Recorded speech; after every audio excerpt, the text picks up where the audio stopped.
If there's anything the movies have shown us, is that you've got to be fast if you want to be a martial artist. Jackie Chan, Bruce Lee, Jet Li, Scott Adkins, everybody who is anybody is moving fast. So how do we become fast?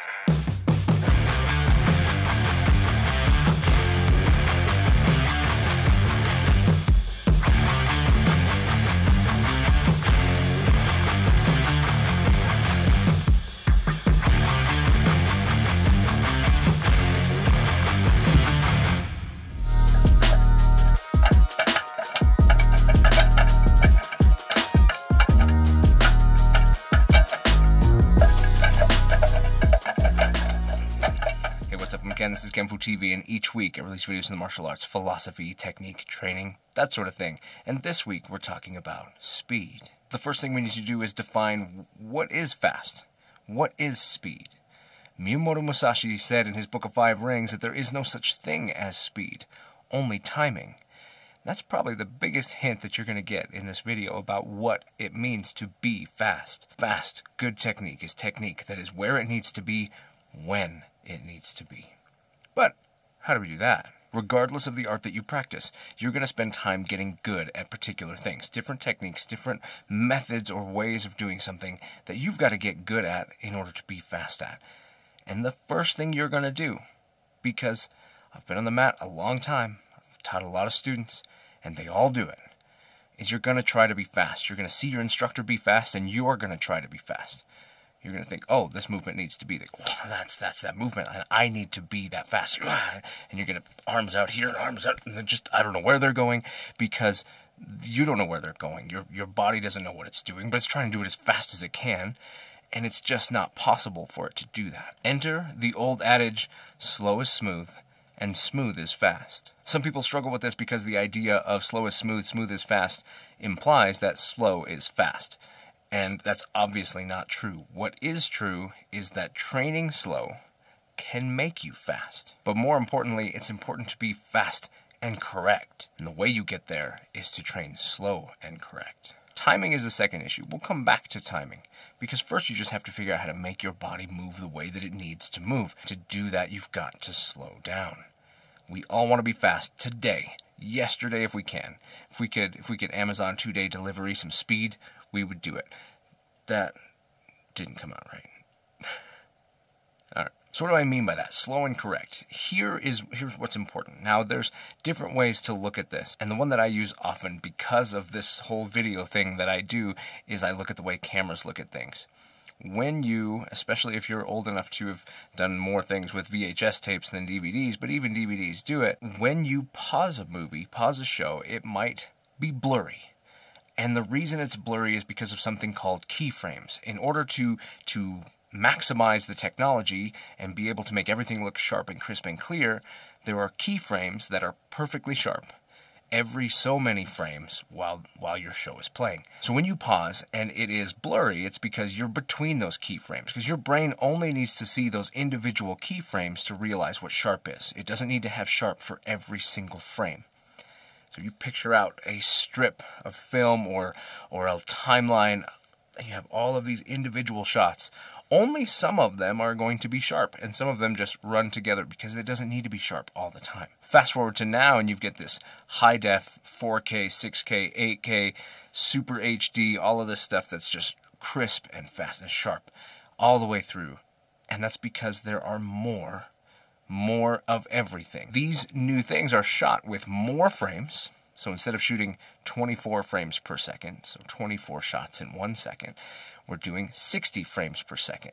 We're able to do that and have more keyframes more frequently, so everything just looks so much sharper. This is the way you need to train your movement. Your brain is an incredible thing, an absolutely incredible thing, and it will be happy to go ahead and forget anything not important in order to just focus on what is important. And your brain has this concept of keyframing to it as well.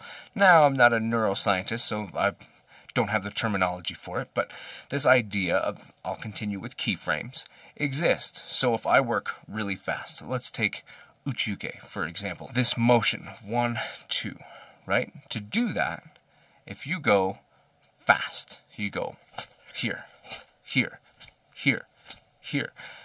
eventually your brain goes, okay, so I know that I need to be here, and I know that I need to be here. And it starts to forget the things in between, and they start to become blurry. So you have a keyframe. So at first it's keyframe, keyframe, keyframe, keyframe, maybe. So 1, 2, 3, 4. 1, 2, 3, 4. 1, 2, 1, 2, 1. And it just keeps getting rid of until it thinks it has exactly what it needs. But that means there's so much room for error in the places that it's skipped. So the way to train is to allow your brain to see all of the moments. So if you come in and you chamber up this motion, passing, and then bringing this out, and these moving together and getting to where they need to go. And that's just this technique. It could be anything. It could just be throwing a punch and figuring out how your body needs to move, how your hips move, all this kind of stuff. But this is just nice for the camera. To do that motion, if I go really fast and my brain starts to just figure out this motion, and then just puts whatever it needs in between, then am I really that good? Am I doing it right? Am I doing it well? Is it efficient? Is it effective? Hard to say. So if I train slow, if I come in, get that motion, get this carried over, bring this through, in, right? Let the brain even figure out what the shoulders are doing, what the chest is doing, what the hips are doing. As this comes in and this drops and the shoulders come in and drop and everything becomes sturdy, all of those pieces are important. So if I slow down and I practice well, exactly as something should be done, then my brain will have keyframes for the whole motion, and it will guess less and perform more accurately. And that's the first step to slow and controlled, slow and correct, is smooth, and smooth is fast, comes into play. Talked a lot about Vark Freeborn lately because I've been reading through his book again, and he talks about this a little bit. And one of the things that he says is, you do not go into your car and practice slamming on the brakes really hard in order to become good at slamming on the brakes really hard. No, instead, you practice easing into the brake countless times a day as you travel all over, just easing on the brake. Your foot practices the motion of getting to the brake, pressing it smoothly, slowing the car down, matching the different speeds. You're at different speeds, so sometimes you're 10 miles an hour, sometimes you're 60 miles an hour. Whatever you're doing, you're matching that. You're becoming good at managing all of those variables, all those things that are happening at once. When you need to slam on the brake in a emergency situation, you don't have to think back to all the times that you've trained slamming on your brake as hard as you can, because you probably have never done it. But you'll do it. Your foot will get to that brake and it will hit it so fast, and it will do it perfectly and right. The point is, when you practice slow and smooth, and this is a good example, all day, every day, applying the brakes, slow and smooth, just whatever needs to be done. When it needs to be fast, it will be. And it will be fast correctly. This is what we need in our training. We need to be able to start slow, build to what we're doing, allow our body to figure out all of the things, allow our brain to figure out all of the things, and then continue to become better, and then continue to ramp that up. And as you get proficient and very good at a particular motion, then you can keep going. You can do that motion more, faster.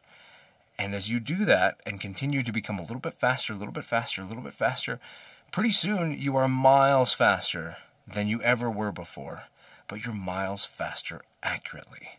It's about being able to do it correctly. That's the most important. And so jumping in and going as fast as you can is how you do it wrong and struggle to learn for a long time, because you're missing all of the important details of how to do it. And I don't mean that as in like you didn't stop and read or research or ask your sensei all of the things to get all of the details, just meaning observing your own details and becoming aware of all of the things that are happening on your own time, on your own speed. Then make that fast, and when that becomes fast, over time, becomes incredibly good.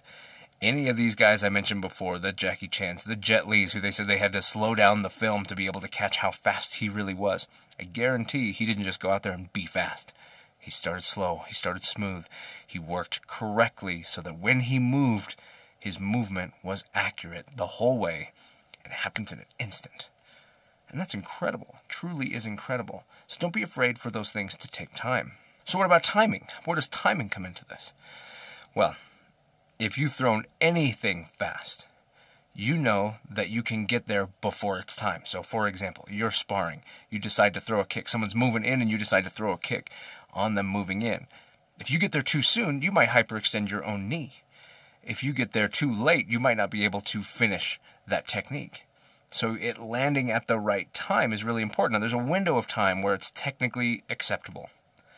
And then there's a smaller window of time where everything comes into play. Their motion, their body weight, their mass and momentum all culminating at the same time that yours is, reaching maximum efficiency and most energy convergence to them. That's what you're looking for. So you go from either being too fast to do it, and they're not there yet, and you have to be patient, or doing it too slow, not fast enough, waiting too long. You might do it at the same speed, waiting too long, to being able to roughly hit, to then being able to hit at the right time. That comes from practice. Sparring and live training and spontaneous motion are the things that are needed to be able to build timing, to learn how to put that thing in that time the right way. I mentioned earlier the whole brake pedal thing. How much you apply the brake and when you begin really depends on a lot of things. How heavy is your car? How fast are you going? What's the environment? Is the terrain wet or dry or loose gravel or pavement? What is it? You have all of these variables that are coming into play. And you are subconsciously, usually by feel, adjusting those as you press the pedal. The same thing starts to happen as you train your technique and you're working and hitting something, hitting somebody. When they come in, finding that right time, when you hit it, nothing beats it. But before that, you had times where it just wasn't quite there. It was pretty good, wasn't quite there. And you practice, and you practice, and you become better. Now, to practice timing, you really can't practice slow. There are ways to move slow and find timing, but that would be, I would say, if you're going to do that, if you're going to have somebody move on you slow and you're going to practice being able to do your whole technique smoothly and correctly slow, that you don't spend a lot of time on that in the grand scheme of things, in the percentages, that's a low percentage, because things change when people move unexpectedly.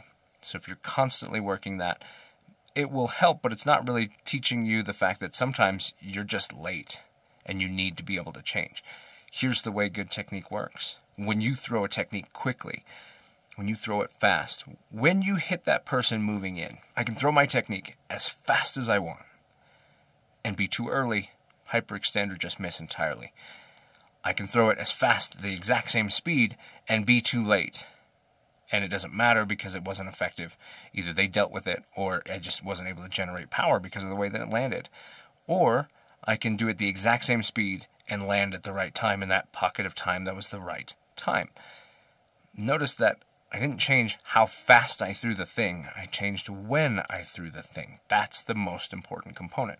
When you do it, and you can do it too soon. Sometimes, if you spar a lot, if you are a person who fights and does sparring and that kind of stuff, then you know that the sooner you move, the sooner you send them a signal that they might need to change what they're doing. So to be able to move at the right time, where they're committed enough, but you're able to land in the right time, that they don't make any changes, and you're able to hit, then it's perfect and it works great. But if you move too soon, they might pick up on that. They might change what they're doing, and then suddenly your technique might be worthless, or it might even be used against you. It's not about how fast you throw it. Throw it exactly as fast as you throw it. And then make sure that you throw it at the right time for it to land. How quickly you accelerate. And I'm in my head, if I'm kind of moving certain ways, it's because I'm thinking of a kick. How quickly you accelerate really depends on what's happening, how they're moving. If they move unexpectedly, you might suddenly accelerate much faster because you need to be there. No different than hitting that brake pedal. The more you do it, and the more you do it successfully, correctly, efficiently, effectively, the more you're capable of doing it on demand every time. So that's it. How to be fast. Slow is smooth, smooth is fast. Why I feel the way that I feel about that, and why I definitely think that slow and correct is more important than just going slow. You can work incorrectly, nice and slow, and then you will just do it incorrectly at speed when the time comes. You've got to make sure there's a level of correctness involved. Otherwise, it just comes down to training. Hope you enjoyed this. That's it for this week. We'll be back next week to kind of help with the ideas of how you become better at all of this. Hope to catch you then. Subscribe if you haven't. I'm Ken. This is kenfuTV, and I'll catch you in the next one.